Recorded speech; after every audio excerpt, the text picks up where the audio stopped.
Malcolm Washington stares at the fleet of grounded planes from his office window. 47 aircraft, 17,000 stranded passengers, and a company losing millions by the minute. All because 2 gate agents wouldn't let his daughters board. Sometimes he whispers lessons cost everything. Before we dive into this shocking story, let me know where you're watching from in the comments. Hit that like button and subscribe if you want more stories about people standing up against discrimination.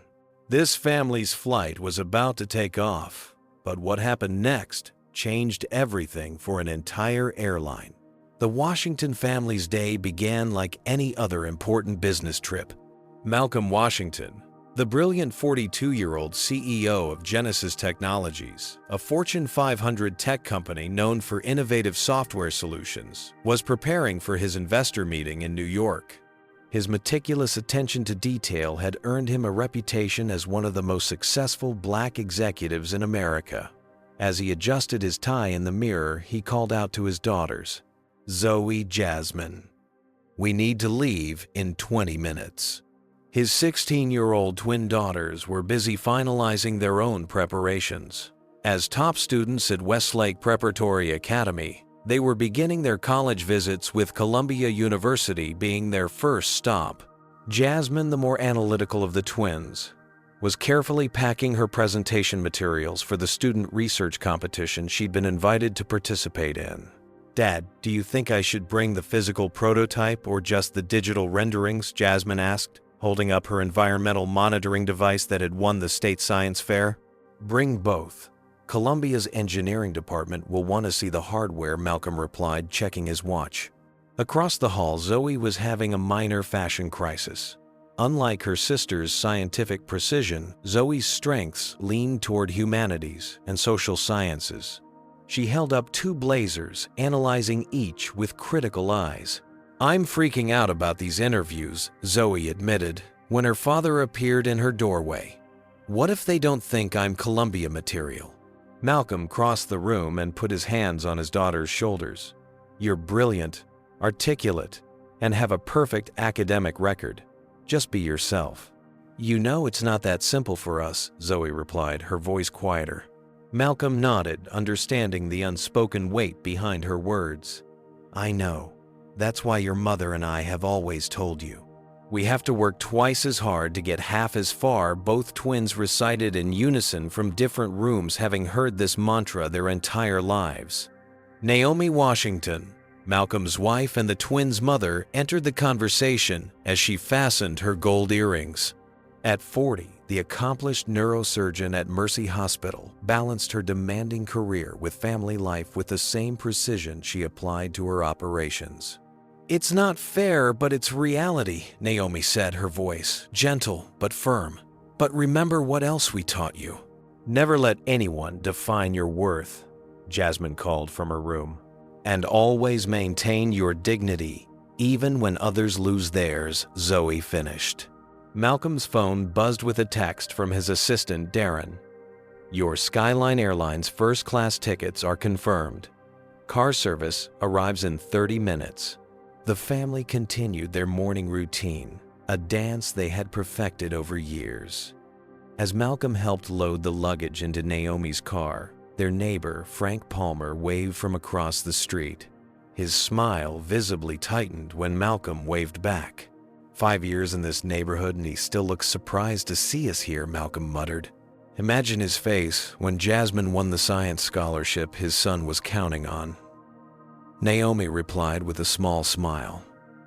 Some people will never adjust to seeing Black excellence up close. As they finished loading the car, Malcolm's phone rang. It was the hospital calling Naomi in for an emergency surgery. "I can drop the girls at the airport, but I won't be able to see them off," Naomi said, after hanging up, disappointment clear in her voice. "It's okay, Mom. Your patient needs you more," Jasmine reassured her. "We'll be fine," Zoe added. "Dad will be on the same flight anyway." Malcolm nodded. "I'll wrap up my meeting and meet them at the gate. They're old enough to navigate the airport." Before they departed, Malcolm gathered his family in a brief huddle, their tradition before important events. "Remember who you are and whose you are. he said the family motto, passing between them like a treasured heirloom. None of them could have predicted how significant those words would become in the next few hours.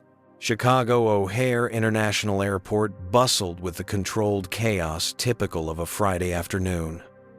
Naomi pulled up to the departures curb, quickly helping the twins with their luggage. "Text me when you land," she said, giving each daughter a tight hug. "And good luck with your Columbia visit.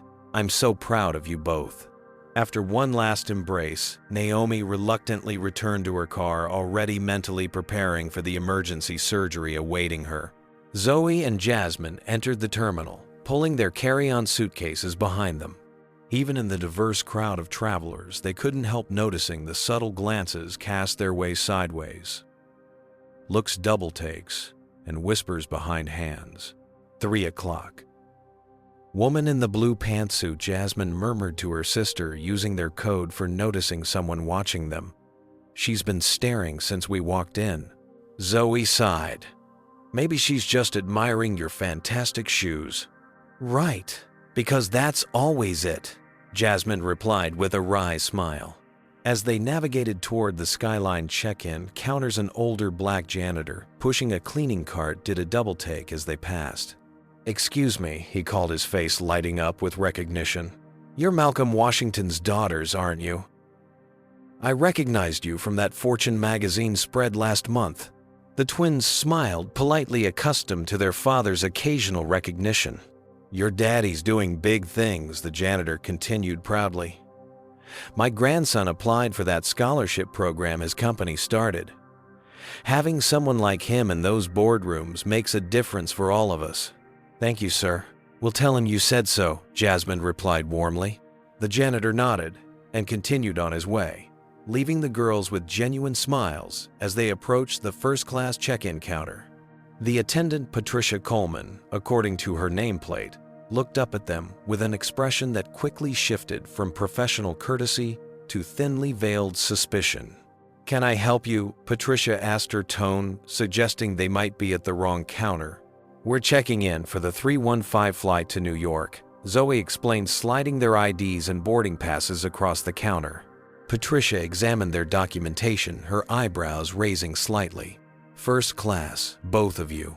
"Yes," Jasmine confirmed, maintaining the polite but firm tone their parents had taught them. "Our father is a Skyline preferred member." Patricia typed into her computer, her lips pressed into a thin line. "I'll need to see additional identification." The twins exchanged a glance, noting that the white businessman who had checked in moments earlier hadn't been asked for secondary ID.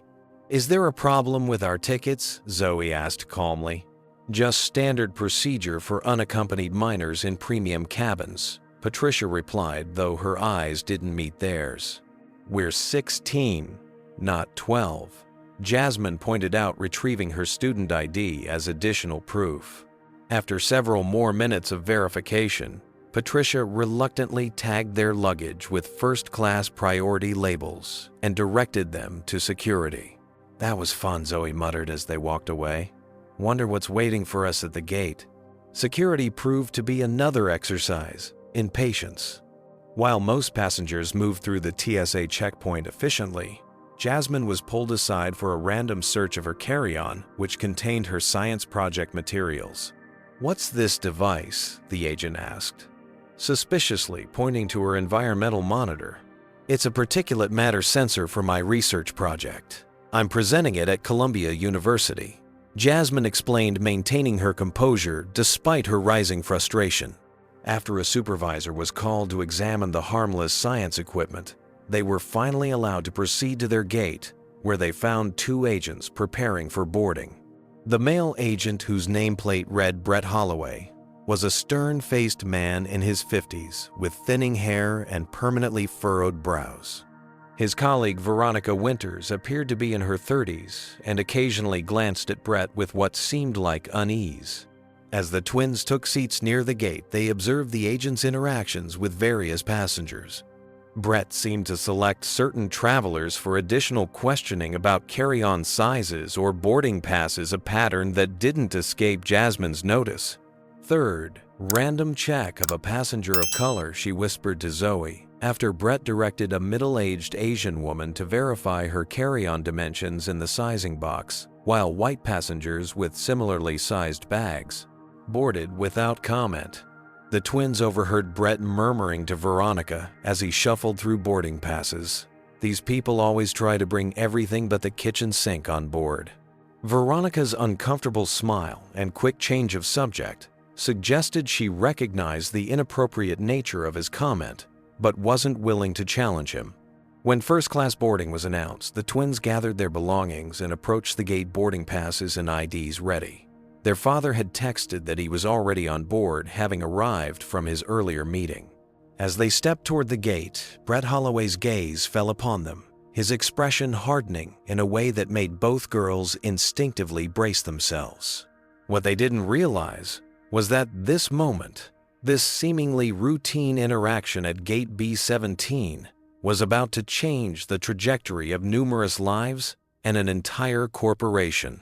First-class passengers and Skyline Elite members may now board. The announcement echoed through the gate area as Zoe and Jasmine Washington approached the boarding lane designated for premium passengers. Several business travelers in suits moved forward, scanning their boarding passes without incident, as Brett Holloway and Veronica Winters processed them with efficiency and professional smiles. When the twins reached the front of the line, Brett's demeanor shifted noticeably. "Boarding passes and ID, please," he said, his tone markedly different from the cordial greeting he'd offered previous passengers. Jasmine handed over both their documents. "We're traveling to New York." Brett examined their boarding passes with exaggerated scrutiny, turning them over and holding them up to the light as if checking for counterfeiting. "These look irregular," he stated, despite the fact that the digital scanner had verified them with a confirming beep. "Irregular how?" Zoe asked, maintaining the calm politeness her parents had instilled in her. "We checked in without any issues." Brett ignored her question, instead asking, "Are you sure you're at the right gate? This is first-class boarding." "Yes, we're aware," Jasmine replied, pointing to their boarding passes that clearly showed first-class seat assignments. "Our father is already on board." Veronica glanced at her computer screen. "The tickets are valid in the system, Brett." Brett shot her a look that immediately silenced her. "There's a policy about unaccompanied minors in first class. You'll need a letter of permission from a parent or guardian." This was a fabrication, and both girls knew it. They had flown Skyline numerous times with their parents and occasionally alone. "That's not an actual policy," Jasmine stated firmly. "We've flown Skyline before without any such requirement." "Well, it's my policy," Brett retorted, his voice hardening. "Security protocols have tightened." As they were speaking, a white teenage boy, approximately their age, approached the priority lane. Brett scanned his boarding pass with a smile. "Enjoy your flight, sir," he said, ushering him through without requesting ID or parental permission. The contrast was so blatant that even Veronica appeared uncomfortable, avoiding eye contact with the twins. Jasmine discreetly removed her phone from her pocket and began recording the interaction. "Our father, Malcolm Washington, is already on the plane," Zoe explained again, maintaining her composure despite growing frustration. "You can verify that with the flight attendants." "I'm not calling the aircraft for something like this," Brett dismissed. "If your father is really on board, he should have escorted you himself. He had an earlier meeting and boarded during the pre-boarding call." Jasmine explained, "We have the same last name on our IDs. You can see we're family." Brett's expression darkened when he noticed Jasmine recording. "Put that phone away right now or I'll call security. You're causing a scene." Several nearby passengers watched the interaction with discomfort, but none intervened. An older white woman frowned disapprovingly, but it wasn't clear whether her disapproval was directed at the girls or the gate agent. "Final boarding call for Skyline Flight 1857 to New York," the announcement system declared. "We need to board now," Zoe urged, anxiety creeping into her voice. "Our father is expecting us." "I'm sorry, but without proper verification, I can't allow you to board." Brett declared, with finality confiscating their boarding passes. "These will need to be verified by a supervisor." "You just let that boy our age board without any verification," Jasmine pointed out, still recording. "That's different."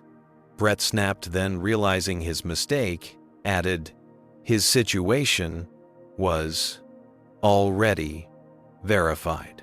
Veronica, looking increasingly uncomfortable, whispered something to Brett that the twins couldn't hear. "If you don't step aside for other passengers, I'll have no choice but to call security," Brett threatened, gesturing to two TSA officers standing nearby. The girls stepped to the side, immediately calling their father. "Dad, they won't let us board Zoe," explained rapidly. "The gate agent took our boarding passes and is saying we need some kind of letter." As the final passengers were boarding, Brett declared their boarding passes unverified and signaled to the TSA officers, who began walking toward the increasingly distressed teenagers. What none of them realized was that Malcolm Washington had just received the video clip Jasmine had managed to send before her phone was demanded to be put away, and he was about to respond in a way that would reverberate throughout the entire airline industry. Malcolm Washington sat in seat 2, reviewing quarterly projections with two key investors who had joined him for the early boarding. His custom-designed Genesis Technologies tablet displayed promising growth charts when the notification banner slid across the top of his screen. "Emergency. Zoe and Jasmine cannot board." He dismissed it initially, focusing on the potential 8-figure investment being discussed. Venture capitalist Regina Owens was asking about market penetration strategies when a second notification appeared. "Video attachment. Urgent." "Excuse me one moment," Malcolm said, professionally opening the message with growing concern. The 15-second clip showed his daughters being denied boarding while a white teen passed through unquestioned. The audio captured Brett Holloway's dismissive tone and thinly veiled hostility. Malcolm's expression remained neutral, a skill perfected over decades of being the only black executive in countless rooms. But his grip on the tablet tightened until his knuckles strained. "Ladies and gentlemen, we're preparing for departure. Please ensure all electronic devices are in airplane mode," announced the flight attendant, moving through the cabin. Malcolm looked up, his decision already made. "I apologize, but I need to deplane immediately. Family emergency." Regina's eyebrow raised. "Everything all right, Malcolm?" "No," he replied, simply gathering his belongings with deliberate calm. "But it will be." As Malcolm stood, flight attendant Heather Brooks approached with a practiced smile. "Sir, we're about to close the door. I'll need you to take your seat."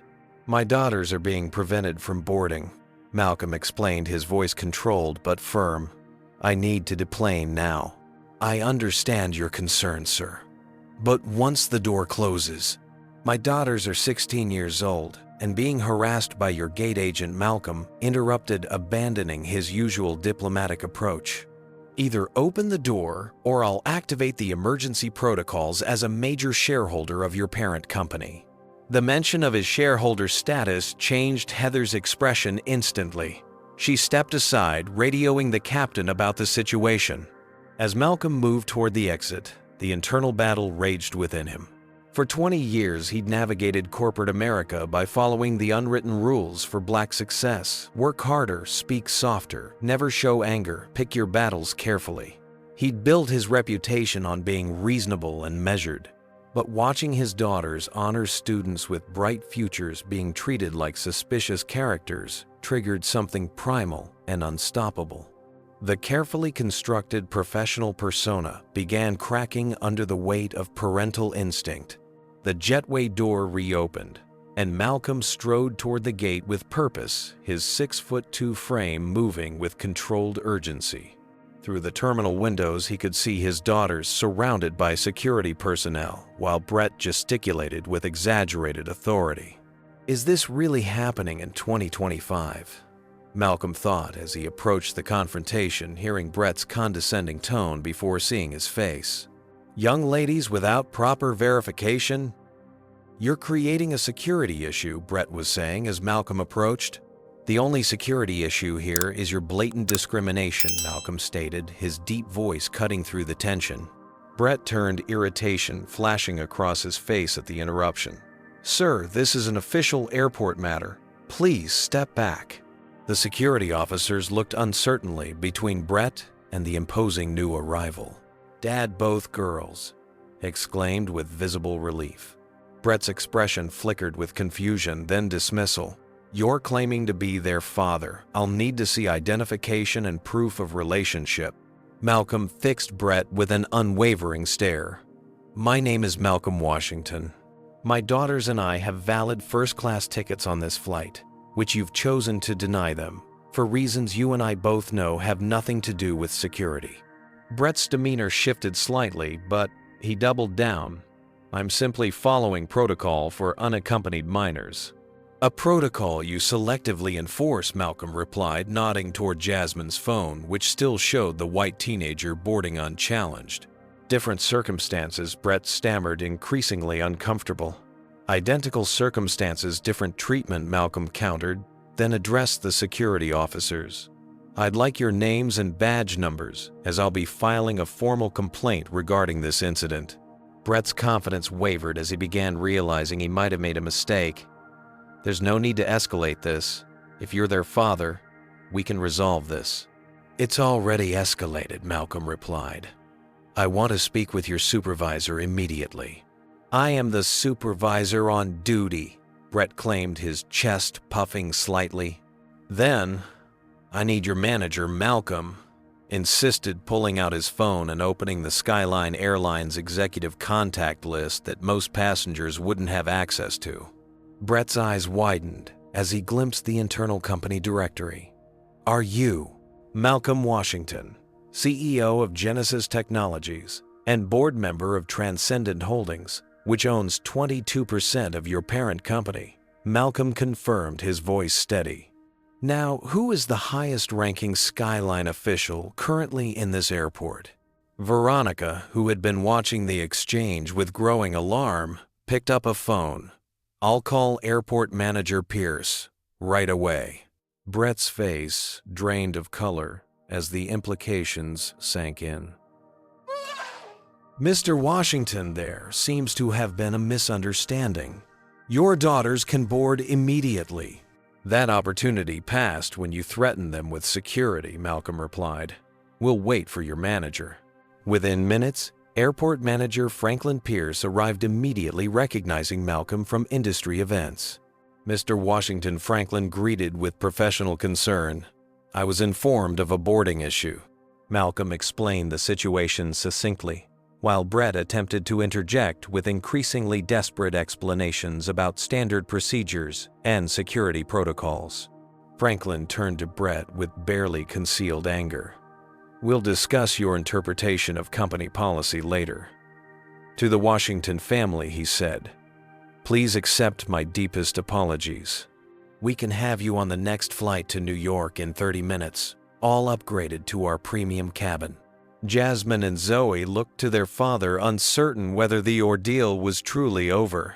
Malcolm considered the offer, weighing his options. "Girls, you can board if you want to continue to New York," Malcolm said gently, "but I'll be staying here to address this situation." The twins exchanged glances, having witnessed something rare in their father, the calculated professional veneer giving way to the protective parent. "We'll stay with you, Dad," Zoe decided. Malcolm nodded, then turned to Franklin. "I need access to your operations center and a direct line to Raymond Shaw immediately." Franklin recognized the name of Skyline's regional director. "Of course, Mr. Washington. Right this way." As they walked away, Brett called after them, "Mr. Washington, I truly apologize for any inconvenience. I was just following." Malcolm stopped and turned. "Save it. Your apology isn't to me. It's to my daughters and the countless others who've endured your standard procedures without the resources to fight back. Have you ever witnessed discrimination but felt powerless to do anything about it? Or have you been in Malcolm's shoes, having to choose between staying quiet or taking a stand? Comment number 1 if you believe Malcolm should pursue this issue all the way to the top, or number 2, if you think he should accept the apology and move on with his trip. Like and subscribe if you want to see more stories about people standing up against injustice in powerful ways.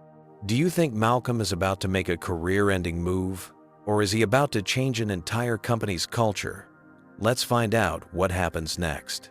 The Skyline Airlines Operations Center hummed with activity as Malcolm Washington followed Franklin Pierce through its sliding glass doors. Dozens of screens displayed flight paths, weather patterns, and real-time aircraft positions across the national network.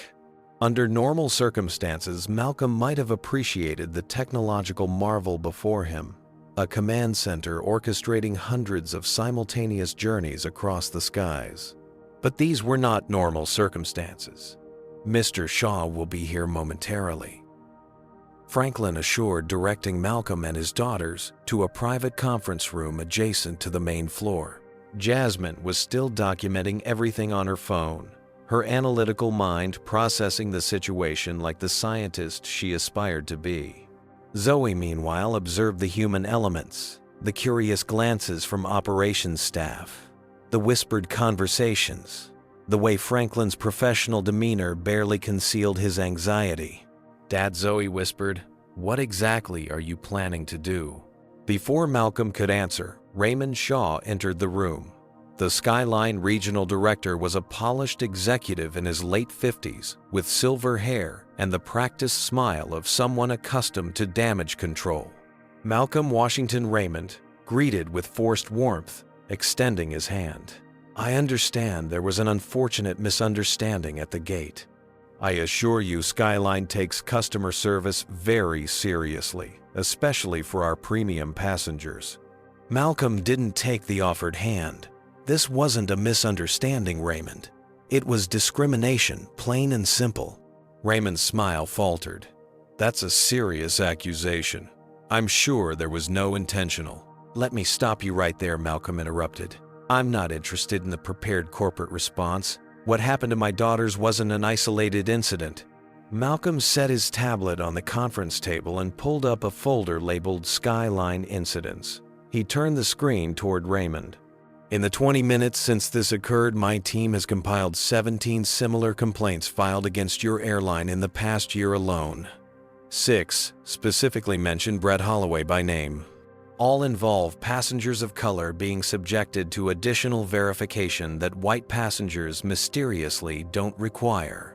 Raymond blinked clearly, not expecting this level of preparation. "Mr. Washington, while I appreciate your concerns, these incidents represent a fraction of the millions of passengers we serve annually." "One would be too many," Malcolm replied. "But more importantly, I'm not here as an angry passenger. I'm here as a major investor in your parent company." Malcolm turned to his daughters. "Girls, could you give us the room for a few minutes?" Once they stepped outside, Malcolm's tone shifted from concerned father to executive strategist. "Raymond I, sit on the board of Transcendent Holdings. We own 22% of Global Air Partners, your parent company. I'm not just a passenger you can placate with upgrade vouchers." The color drained from Raymond's face as the implications became clear. "What are you suggesting?" Raymond asked, cautiously. "I'm not suggesting anything. I'm informing you of what's going to happen next," Malcolm stated flatly. "I'm exercising emergency oversight authority under Section 7.3 of our investment agreement." He swiped through his tablet to display the relevant documentation. "This gives me authority to initiate a comprehensive operational review when there's evidence of systematic issues that could impact shareholder value." Raymond stared at the clause recognition dawning in his eyes. "You can't mean..." "Effective immediately, I'm ordering a ground stop of all Skyline Airlines flights nationwide until this situation is addressed properly." "That's impossible," Raymond sputtered. "We have hundreds of aircraft in operation right now. The logistical and financial implications would be significant," Malcolm finished for him. "Yes, I'm well aware, which is why I suggest you call Gregory Bennett immediately." Raymond reached for his phone with shaking hands. You're talking about grounding an entire airline because of one gate agent's poor judgment. No, I'm talking about addressing a pattern of discriminatory practices that your company has repeatedly ignored. Malcolm corrected. Brett Holloway is a symptom, not the disease. While Raymond made the call, Malcolm stepped outside to check on his daughters. "Everything okay?" he asked, finding them seated in the waiting area. "We're fine," Jasmine assured him, "just processing everything." Zoe seemed less certain. "Dad, are you sure about this? This seems extreme." Malcolm sat between his daughters, lowering his voice. "Sometimes, sweetheart, the only way to create real change is to make it financially impossible to continue with the status quo." "But grounding an entire airline," Jasmine questioned. "Won't this affect thousands of people?" "Yes," Malcolm acknowledged. "And that's precisely why it will work. When discrimination only impacts a few, it's easily ignored. When it disrupts everyone, it becomes everyone's problem." Inside the conference room, Raymond was engaged in an increasingly heated conversation with Skyline CEO Gregory Bennett. Through the glass walls, they could see his gestures becoming more agitated. Malcolm's phone buzzed with a text from the chairman of Transcendent Holdings. "Just got Bennett's panicked call. Backing your play, don't back down." A small smile crossed Malcolm's face as he showed the message to his daughters. And that's why relationships matter. In business, the operations center suddenly erupted with activity as controllers began receiving new instructions. On the main display board, flight statuses began changing from on time to delayed operational review. Raymond emerged from the conference room, his expression a mixture of disbelief and resignation. "Mr. Bennett is flying in from headquarters. He's requested you stay until he arrives to discuss the situation." "I'll be here," Malcolm assured him. "In the meantime, I want to speak with Helena Jackson." Raymond blinked in surprise. "Our diversity officer? Why?" "Because I suspect she's been raising these exact issues without being heard," Malcolm replied. "And I want to see your customer complaint records for the past 5 years, specifically those involving allegations of discriminatory treatment." "That would take hours to compile," Raymond protested. "Then I suggest you get started," Malcolm replied calmly. "Because those planes aren't moving until I see them." As Raymond hurried away, Zoe turned to her father with newfound understanding. "This isn't just about us, is it?" "It never was," Malcolm confirmed. "What happened to you happens every day to people without my resources or connections. The difference is today, it happened to the wrong person's children."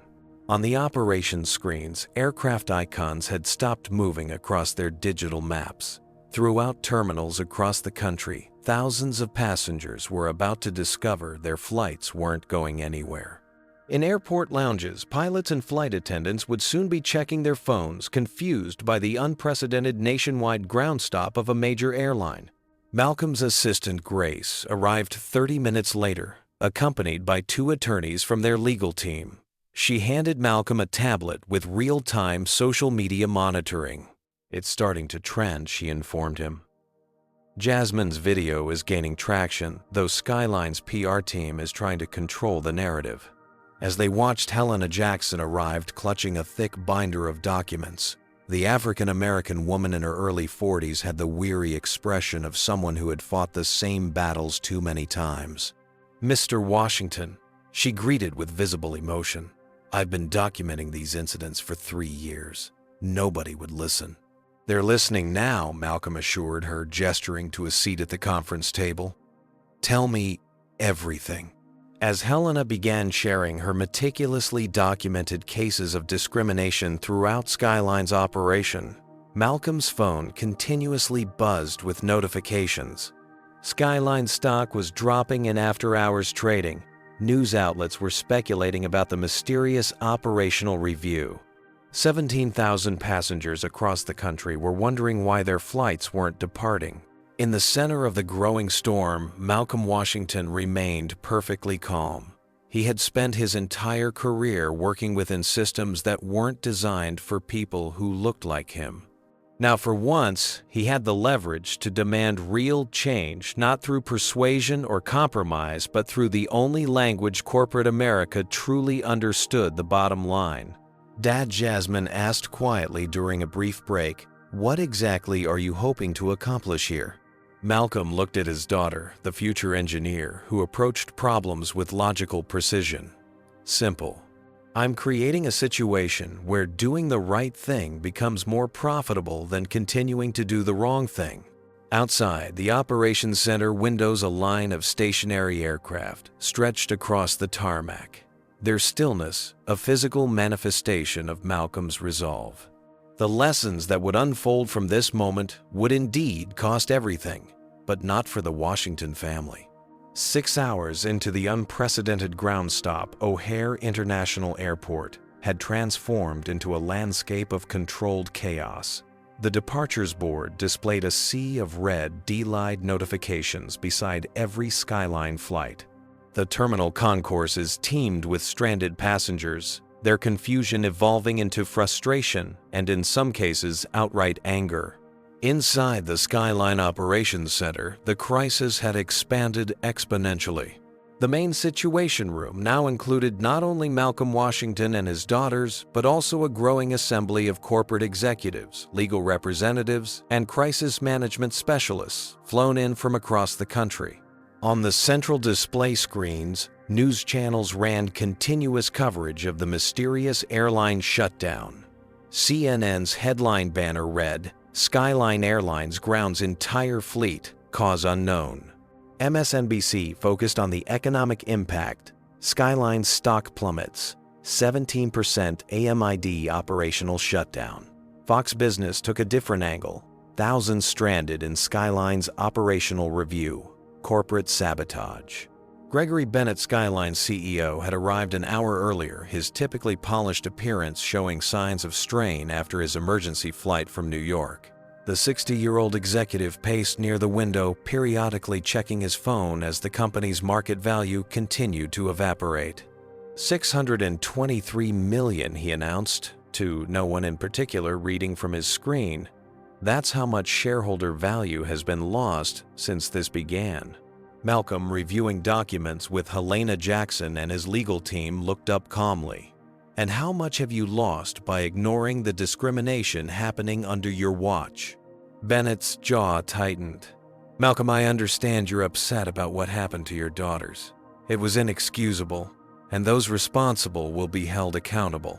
But grounding an entire airline over one isolated incident—" "Stop right there," Malcolm interrupted, sliding a document across the table.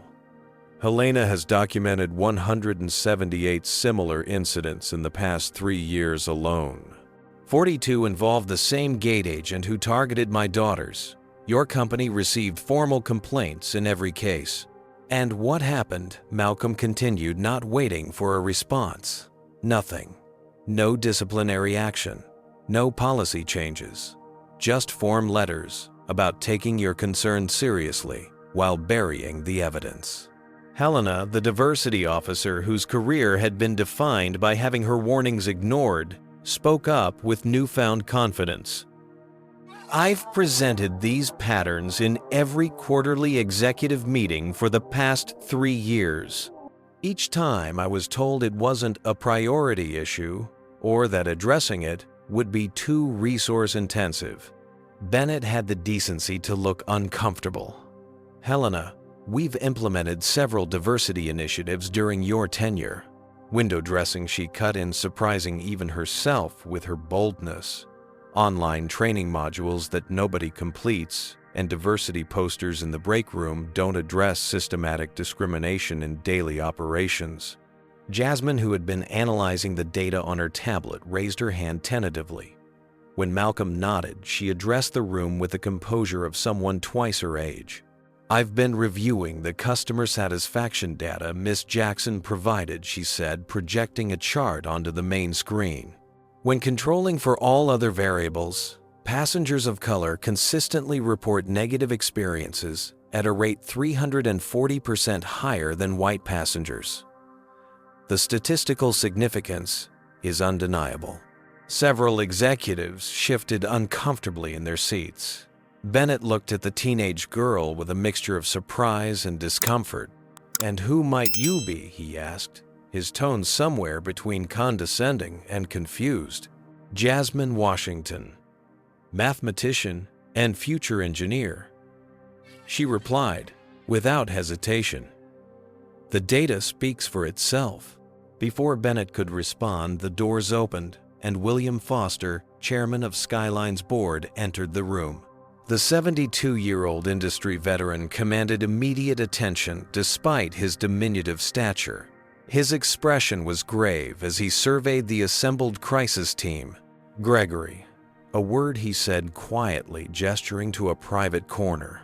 Their hushed conversation lasted less than a minute, but Bennett's face visibly paled. When they returned to the table, Foster took command. "Mr. Washington," Foster began, his tone respectful, "this situation has escalated beyond what any of us anticipated. I've just come from an emergency board call.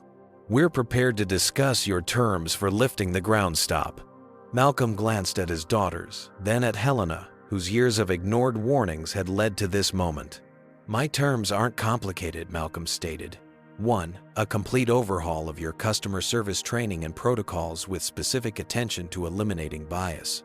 2. An independent audit of all discrimination complaints for the past 5 years with appropriate compensation to affected passengers. 3. Structural changes to your hiring, promotion, and accountability systems to ensure this doesn't continue. Foster nodded slowly. "Those terms seem reasonable in principle. We'd need to discuss implementation details and timelines." "Those aren't my only terms," Malcolm continued. "Brett Holloway and anyone who enabled his behavior must be held accountable. And Helena Jackson, who tried to prevent all of this, deserves recognition and the authority to implement real change." Bennett began to object, but Foster raised a hand to silence him. "Understood. Anything else?" "Yes. I want my daughters to address your executive team directly," Malcolm said, surprising everyone, including Zoe and Jasmine. "They should hear firsthand how it feels to be humiliated simply because of how you look." Foster considered this unusual request, then nodded. "Agreed." Outside the operations center, the crisis continued to expand in unpredictable ways. Malcolm's assistant, Grace, entered with a tablet displaying social media trends. "Jasmine's video has gone viral," she reported. 17 million views in the past 4 hours. It's being shared by civil rights leaders, celebrities, and politicians on both sides of the aisle. She scrolled to another screen. However, there's also a counter-narrative forming. Some are calling Mr. Washington's response disproportionate and an abuse of corporate power. The hashtag number Skyline Sabotage is trending among those blaming him for the disruption. Zoe, ever attuned to the human dimension, checked her phone and frowned. "Dad, we're getting some disturbing messages." Malcolm checked his daughter's screen to find a stream of hateful comments and even threats directed at his family. His expression hardened, but he maintained his composure. "Forward those to security," he instructed Grace, "and make sure our home system is on alert protocol." The weight of the situation settled over the room. What had begun as a stand against discrimination had evolved into something far more complex, a power struggle with real-world consequences for thousands of uninvolved people, a media firestorm, and now potential security concerns for his family. For the first time since the confrontation began, doubt flickered across Malcolm's face, visible only to his daughters who knew him best. Zoe reached over and squeezed his hand. "We're with you, Dad," she said softly. The moment of vulnerability passed, and Malcolm Washington returned to his negotiating posture, facing the assembled executives with renewed determination. "Now shall we discuss implementation details?" he asked, opening his tablet to a document titled Skyline Reformation Plan, a comprehensive blueprint he and his team had somehow developed in the midst of the crisis. Foster and the other executives exchanged glances that mixed respect with discomfort. They were witnessing something rare in corporate America. Someone with both the power and the will to force institutional change when all other methods had failed. As night fell over Chicago, 47 Skyline aircraft remained motionless on tarmacs across the country, silent testaments to the high stakes of the ongoing negotiations.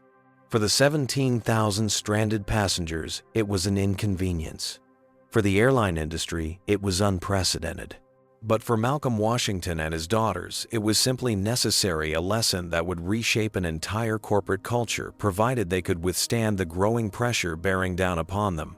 The airport conference room, originally designed for routine operational meetings, had transformed into something resembling a war room by midnight. The overhead lights cast harsh shadows across faces, showing the strain of a 12-hour crisis. Coffee cups and hastily ordered food containers littered the tables where Skyline's executive team now sat opposite Malcolm Washington and his growing coalition. William Foster, Skyline's board chairman, studied the revised agreement his legal team had drafted based on the negotiations of the past several hours. His reading glasses perched low on his nose as he flipped through the pages with deliberate care. "This is extensive," he commented, looking up at Malcolm. "Comprehensive," Malcolm corrected. "There's a difference." The document outlined systemic changes that would affect every level of Skyline's operations: new training protocols, revised hiring practices, transparent complaint procedures, regular external audits, and compensation funds for past 5 victims of discrimination. It represented not just a response to a single incident, but a complete overhaul of corporate culture. Gregory Bennett, still struggling to accept the rapidly shifting power dynamics, leaned forward. "While we're committed to improvement, this implementation timeline is simply unrealistic. Some of these changes would take months, if not years." "The timeline is non-negotiable," Malcolm replied evenly. "And to ensure accountability, I'm requiring that the board establish an independent oversight committee with binding authority." Bennett's frustration bubbled over. "This is corporate extortion, Malcolm. You're using your financial leverage to hold an entire airline hostage." The room fell silent. Malcolm studied Bennett for a moment, then made a decision. "I'd like my daughters to address the room now," he said quietly. Zoe and Jasmine exchanged nervous glances, but stood together at the head of the conference table. Throughout the day, they had observed the negotiations with growing understanding of the business world their father navigated daily. Now facing a room of powerful executives, they would contribute their own perspectives. Jasmine spoke first, her analytical mind framing the issue with precision. "Mr. Bennett, you characterized our father's actions as holding an airline hostage." She began, her voice steady despite her youth. "I'd like to reframe that. What you're experiencing, the frustration of having your movement restricted, your authority questioned, and your dignity challenged, is precisely what happened to us at your gate today." She projected a series of data visualizations onto the screen behind her. "These charts represent statistical patterns of similar incidents reported by your passengers. Each dot represents someone who experienced what we did but without the resources to make you listen." Zoe stepped forward next, bringing the human element that complemented her sister's data-driven approach. "What happened today wasn't about first-class tickets or boarding procedures," she said, her voice carrying the emotional weight her sister's analytical presentation had set up. "It was about being seen as suspicious by default, about watching others receive courtesy while we received scrutiny." Her voice wavered slightly but didn't break. "Every black child learns early that we'll be judged differently. Our parents teach us coping mechanisms, how to stay calm when falsely accused, how to de-escalate situations we didn't create, how to swallow our pride just to get through the day." Zoe looked directly at Bennett. "Today wasn't the first time we've been discriminated against, Mr. Bennett. It was just the first time someone could do something about it, beyond filing a complaint that would be ignored." The room remained silent as her words sank in. Even the most resistant executives seemed affected by hearing directly from the teenage girls at the center of the crisis. William Foster removed his glasses, rubbing the bridge of his nose. "I believe I understand your perspective better now," he said quietly. "Thank you for your candor." Helena Jackson, who had been relatively quiet during the negotiations, spoke up. "For 3 years, I've been presenting reports filled with similar experiences. The difference is that these young women are being heard." She slid a folder across the table. "This contains every diversity initiative I've proposed that was rejected due to budget constraints or lack of strategic alignment. Each one would have addressed the exact issues that led to today's Everteenshire situation." Foster examined the folder's contents, his expression growing increasingly troubled. "I've never seen these proposals." "They never made it past middle management," Helena confirmed. "I was told they weren't board priorities." Foster looked at Bennett, who avoided his gaze. The turning point came not from Malcolm or his daughters, but from an unexpected source. Raymond Shaw, the regional director who had initially tried to minimize the incident, cleared his throat. "I need to say something," he announced, his voice strained. "When this began, I saw it as an overreaction to an isolated incident. But after reviewing Miss Jackson's documentation and hearing these young women speak," he paused, visibly uncomfortable, "I realized I've been part of the problem. I've dismissed similar complaints as passengers being difficult or overreacting. I never connected the dots because I didn't want to see the pattern." The admission from a senior executive shifted the energy in the room. Others began nodding, some even sharing their own realizations about witnessed incidents they had rationalized away. William Foster turned to Malcolm. "It seems we have more work to do than I initially realized. I accept your terms, including the timeline." He extended his hand across the table. "We'll need your help implementing these changes effectively." Malcolm shook the offered hand. "You'll have it, and more importantly, you'll have Helena's expertise, which you've been ignoring for years." Foster nodded, then turned to Helena. "Miss Jackson, I'd like you to join the executive leadership team effective immediately. We need your voice at the highest level of decision-making." Helena's surprise gave way to cautious optimism. "I have 3 years of implementation plans ready to go." Bennett, recognizing the shifting landscape, attempted to salvage his position.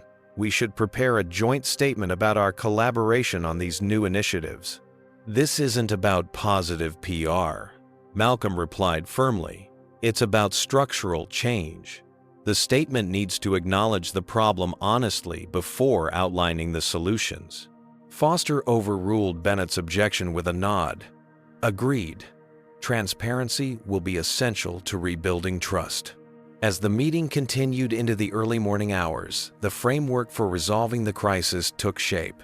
Plans were made to resume operations, gradually beginning with flights stranded overnight. A comprehensive communication strategy was developed to explain the unprecedented shutdown to the public and the company's shareholders. Malcolm's phone buzzed with a message from his wife Naomi, who had been following the situation remotely while completing her surgical duties. "The girl's okay, you?" He replied simply, "Making progress. We're all fine. Love you." By dawn, the conference room windows revealed aircraft finally beginning to move across the tarmac. The airline was coming back to life, but it would never be the same. The systems that had allowed discrimination to flourish unaddressed were being dismantled, replaced by structures designed to ensure equity and accountability. As morning light filled the room, Malcolm watched his daughters, exhausted but resolute, discussing implementation details with Helena. In their faces, he saw not just his own reflection, but the future they were helping to shape. One where standing up against injustice wasn't just a personal victory, but a catalyst for systemic change. The turning point had come not through Malcolm's financial leverage alone, but through the powerful combination of data, personal testimony, and the courage to demand that institutions live up to their stated values. In that airport conference room, a new blueprint was emerging, not just for an airline, but for how corporate America might respond when confronted with its failures to deliver true equality. The morning sun cast long shadows across O'Hare International Airport as Skyline's operations gradually resumed. In Terminal 3, gate agents delivered a carefully scripted announcement to waiting passengers. Ladies and gentlemen, Skyline Airlines appreciates your patience during our recent operational review. We are now resuming normal service. As a gesture of goodwill, all passengers will receive travel vouchers and additional loyalty points. We apologize for the inconvenience and thank you for your understanding. What the announcement didn't mention was the unprecedented corporate transformation unfolding behind the scenes. In a secure broadcast studio within Skyline's headquarters, Malcolm Washington stood before a camera addressing the company's 17,000 employees directly through an emergency broadcast. "My name is Malcolm Washington," he began, his tone measured yet authoritative. "Many of you may be wondering why your airline ceased operations for nearly 18 hours. Some of you have heard rumors about an incident involving my family. Today, I want to share the complete truth with you directly." Malcolm proceeded to explain the events that had triggered the shutdown, neither sensationalizing nor downplaying what had occurred. He shared select clips from Jasmine's recording, along with data revealing the pattern of similar incidents throughout the airline's history. "This wasn't about one bad employee or one isolated experience," he continued. "It was about systems that allowed discrimination to continue, unchallenged, about complaints that were filed, and ignored about a corporate culture that prioritized efficiency over equity." The broadcast cut to William Foster, who outlined the comprehensive changes being implemented effective immediately. "Brett Holloway and Veronica Winters have been terminated following our investigation," Foster announced solemnly. "But more importantly, we're addressing the environment that enabled their behavior. Beginning today, all customer-facing staff will undergo mandatory anti-bias training developed by external specialists. We're establishing an independent review board for discrimination complaints. And we're promoting Helena Jackson to our executive leadership team as Chief Inclusion Officer with direct reporting authority to the board."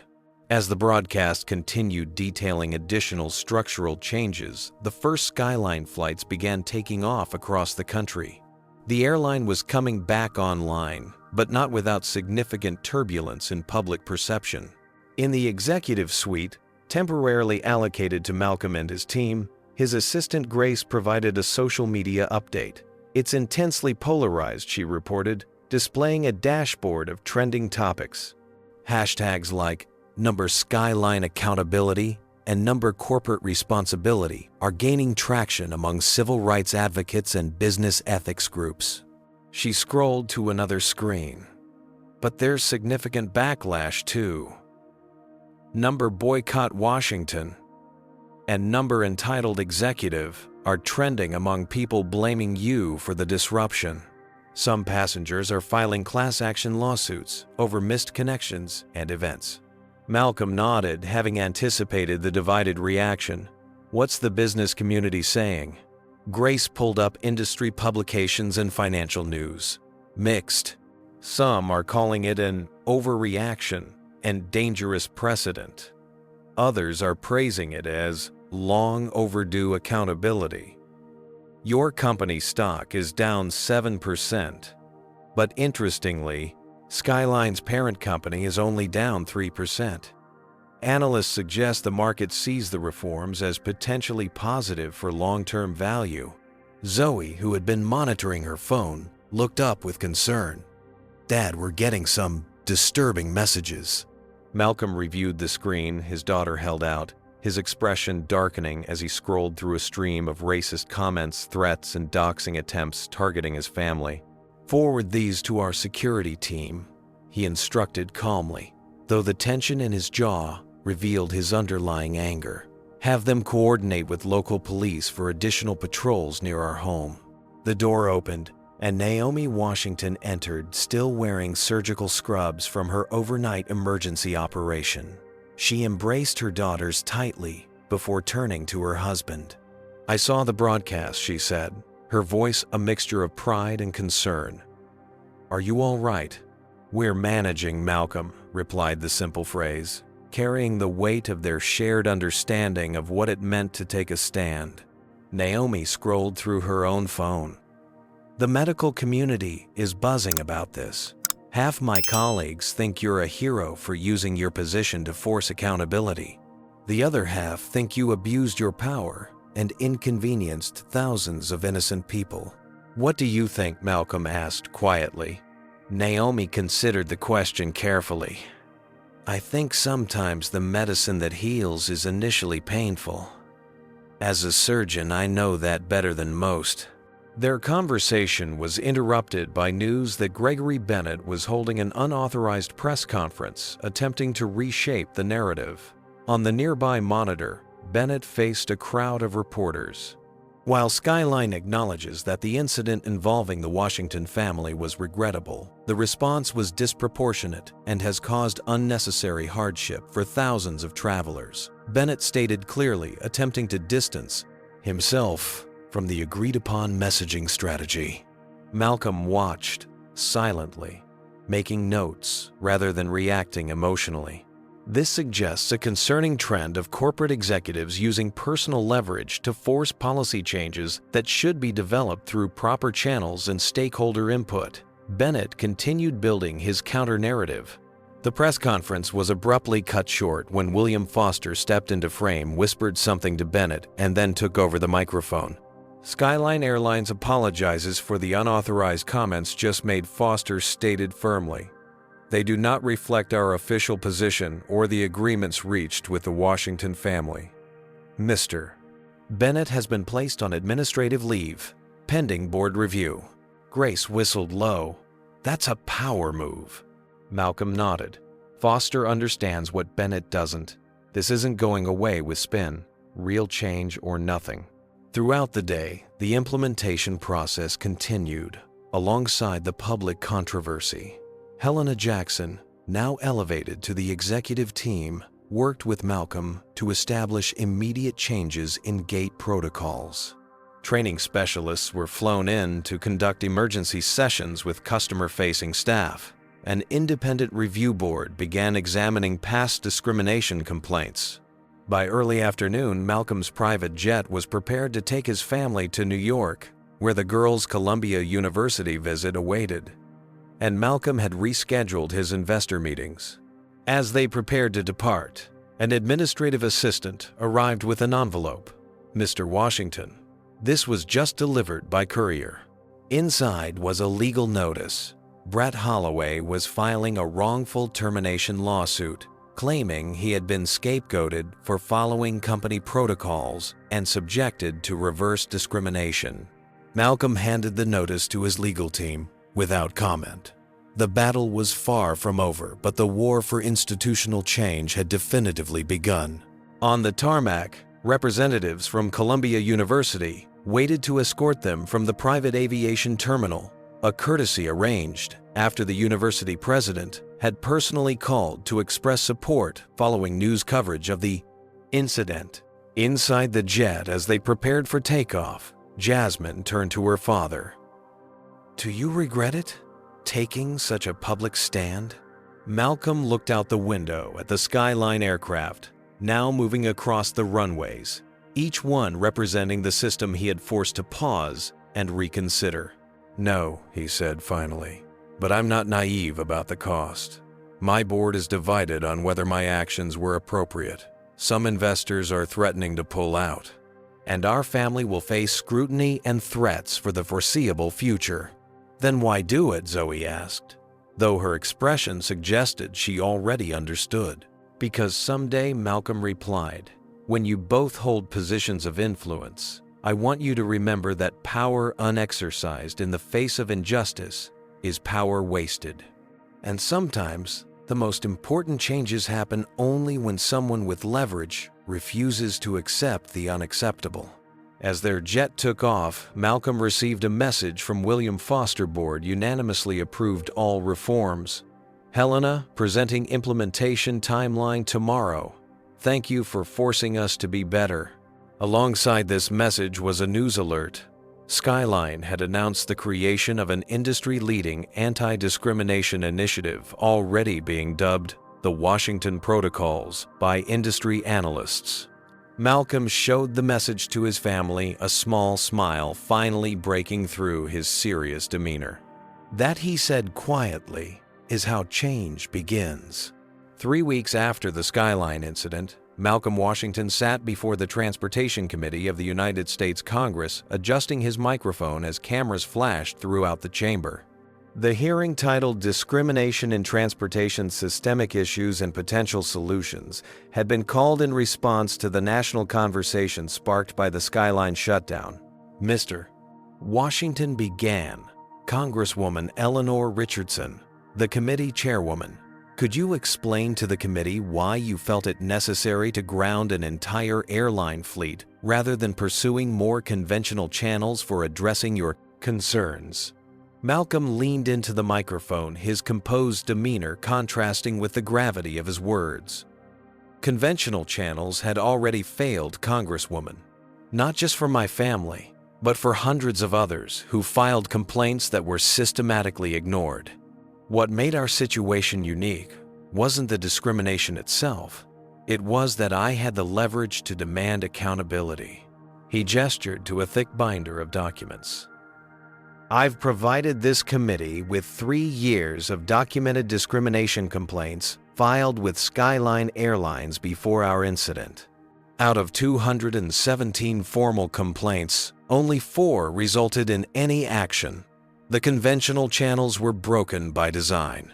The congressional hearing represented just one facet of the wide-reaching aftermath of Malcolm's stand against Skyline. In the 3 weeks since the incident, the ripple effects had touched virtually every aspect of the Washington family's life and transformed an entire industry's approach to discrimination. Miles away from Capitol Hill and Skyline's corporate headquarters, Helena Jackson presided over the 8th consecutive day of intensive anti-bias training for the airline's leadership team.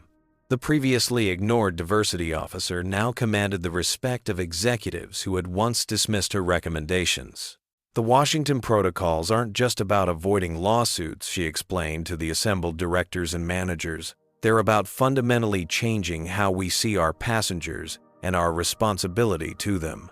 On a screen behind her, statistics illustrated the financial impact of the reform's initial implementation costs of $11 million, but projected long-term savings of $37 million annually through reduced complaints, litigation, and improved customer loyalty. Doing the right thing is becoming good business. Helena noted a point that resonated even with the most profit-focused executives. At Westlake Preparatory Academy, Zoe and Jasmine Washington navigated a different kind of aftermath. Their return to school had transformed them from ordinary high-achieving students to reluctant symbols of resistance. Some classmates treated them as celebrities, others with resentment for the attention they'd received. People keep asking me to record TikToks about standing up to the man, Jasmine confided to her sister during lunch. They don't understand this wasn't about going viral.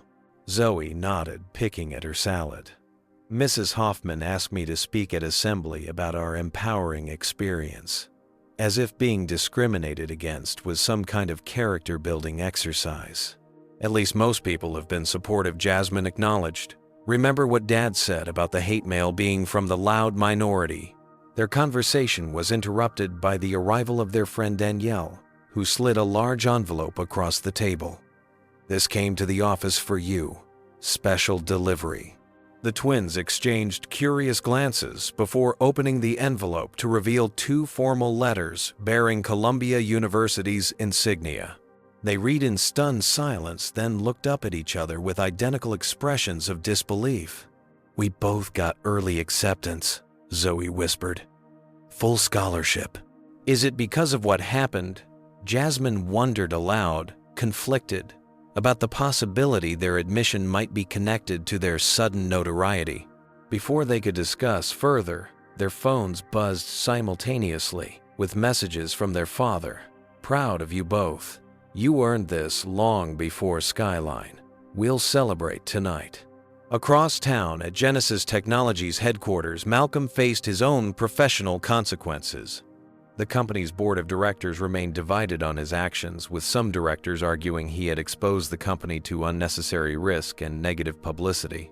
The quarterly numbers speak for themselves, argued board member Victor Harrington, gesturing to the financial projections displayed in the boardroom.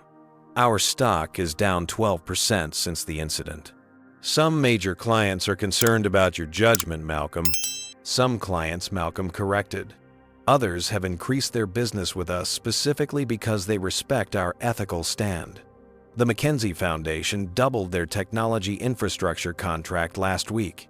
Board Chair Diana Sullivan mediated the tense exchange. No one questions Malcolm's right to defend his family. The issue is whether using company resources and leveraging his position as our CEO was appropriate. Malcolm remained unfazed by the scrutiny. I didn't use company resources. I used my personal influence as a board member of Transcendent Holdings, and I'd do it again. The boardroom debate reflected broader conversations happening throughout corporate America, where executives were reassessing their own vulnerability to similar accountability actions. Industry publications had run headlines like, "The Washington Effect, when executives use personal power for social change," and "Corporate activism or abuse of power. The Skyline debate continues." Meanwhile, Brett Holloway's wrongful termination lawsuit progressed through preliminary hearings, becoming a rallying point for those who viewed the Skyline reforms as overcorrection or reverse discrimination. His attorney appeared regularly on certain news networks, framing Holloway as a scapegoat who was simply following procedures. The most meaningful development, however, was happening quietly at the Washington family's dining room table, where Malcolm and Naomi had established the Washington Family Foundation with an initial endowment of $10 million. The foundation will provide legal assistance and advocacy for discrimination victims without the resources to fight back, Malcolm explained to his daughters as they reviewed the foundation's charter. "We're partnering with civil rights organizations to identify cases where intervention could create precedent-setting change." Naomi, who had taken a leadership role in the foundation alongside her surgical practice, added, "We've already identified 3 cases involving transportation discrimination that mirror what happened to you, but where the victims lacked leverage to demand accountability." The twins exchanged glances, then Zoe spoke up. "We want to be involved too, not just as your daughters, but as board members with actual responsibilities." "You'll need to balance that with your studies," Naomi cautioned. "Like you balance surgery with everything else?" Jasmine countered with a smile. "We're Washington women. Multitasking is in our DNA." The family's discussion was interrupted by breaking news on the television in the adjacent room. They gathered around the screen to see William Foster now firmly established as Skyline's leader following Gregory Bennett's resignation, announcing the airline's latest quarterly results. Despite initial market concerns, Skyline's implementation of the Washington protocols has resulted in a 27% decrease in customer complaints and a 12% increase in customer satisfaction scores. Foster reported to assembled financial analysts, "Our internal metrics show improved employee morale and retention, particularly among our diverse staff members." The news continued with footage of newly trained Skyline staff interacting with passengers, including scenes from the company's completely redesigned customer service training program that now served as an industry model. Later that evening, as Malcolm prepared for bed, he paused by the window of his home office, watching planes taking off and landing at the distant airport. The rhythm of their lights against the night sky reminded him of the fleet he had grounded 3 weeks earlier. A decisive moment that continued to reverberate through their lives and beyond. Naomi joined him at the window, wrapping her arms around his waist from behind. "Penny, for your thoughts." Malcolm considered the question carefully. "I'm thinking about power, about how it's not just what you can do with it, but what you're willing to do with it that matters." "And the cost?" she asked softly. "Always worth paying when the cause is just," he replied without hesitation. "But I won't pretend it's been easy on any of us." The cost had indeed been substantial. Their family had received death threats serious enough to warrant increased security. Malcolm's professional reputation had become polarized hero to some, villain to others. Their previous privacy had been replaced by public scrutiny and occasional paparazzi photos. Yet alongside these challenges had come extraordinary impact. Transportation companies across the country were proactively reviewing their discrimination policies. Corporate boards were discussing accountability mechanisms. Most importantly, people without Malcolm's resources were finding new allies in their fights against systemic discrimination. A soft knock at the door interrupted their moment of reflection. Jasmine and Zoe entered carrying their Columbia acceptance letters. "Dad," Zoe began, "we've been thinking about our application essays. Both of us wrote about wanting to create positive change in the world," Jasmine continued, "but we never imagined what that might actually look like or cost." Malcolm turned from the window to face his daughters. "And now, we understand," Zoe said simply. "You showed us that change doesn't come from wishing or waiting. It comes from leverage and action, even when it's uncomfortable." "Especially when it's uncomfortable," Jasmine added. Malcolm looked at his family, his brilliant surgeon wife, who saved lives daily. His daughters already showing the strength and wisdom that would make them formidable women, and felt a profound sense of purpose reaffirmed. "The most important lessons aren't taught in boardrooms or classrooms," he said finally. "They're taught when principles meet reality, when we're forced to decide who we really are and what we're willing to sacrifice for what's right." As news continued to report on the Washington effect spreading through corporate America, Malcolm knew that what had begun as a father protecting his daughters had evolved into something more significant, a demonstration that systems presumed too big to change could indeed be transformed when someone with power refused to accept the status quo. On his desk lay a handwritten note he'd received that morning from a flight attendant at Skyline. "Thank you for grounding the planes so we could finally be seen and heard. Some lessons do cost everything, but the alternative costs even more." This powerful story reminds us that true change often requires more than following established procedures. When systems are designed to minimize accountability rather than deliver justice, sometimes disruption becomes necessary. Malcolm Washington demonstrated that privilege and power carry responsibility, not just to succeed individually, but to create pathways for others. The Washington family's experience highlights how discrimination persists even for those with resources and status. For Black Americans, success doesn't eliminate bias. It simply changes how it manifests. What made Malcolm exceptional wasn't experiencing discrimination, but having the leverage to demand systemic change. Helena Jackson's ignored warnings reveal another crucial lesson. Organizations often have internal advocates fighting for equity, but they're frequently sidelined until crisis forces action. Real inclusion means empowering these voices before problems escalate. Perhaps most importantly, this story teaches us that institutional change rarely happens through incremental steps. Transformative moments require bold action that makes the cost of continuing harmful practices higher than the cost of reform. As Malcolm understood, sometimes lessons cost everything, but refusing to teach those lessons costs even more. Have you ever witnessed discrimination but felt powerless to stop it? Or have you seen someone use their position to create positive change? Share your experiences in the comments below. If Malcolm's stand against injustice resonated with you, please hit that like button and subscribe for more powerful stories about overcoming racial barriers. Don't forget to share this with someone who needs inspiration to speak up against unfair treatment.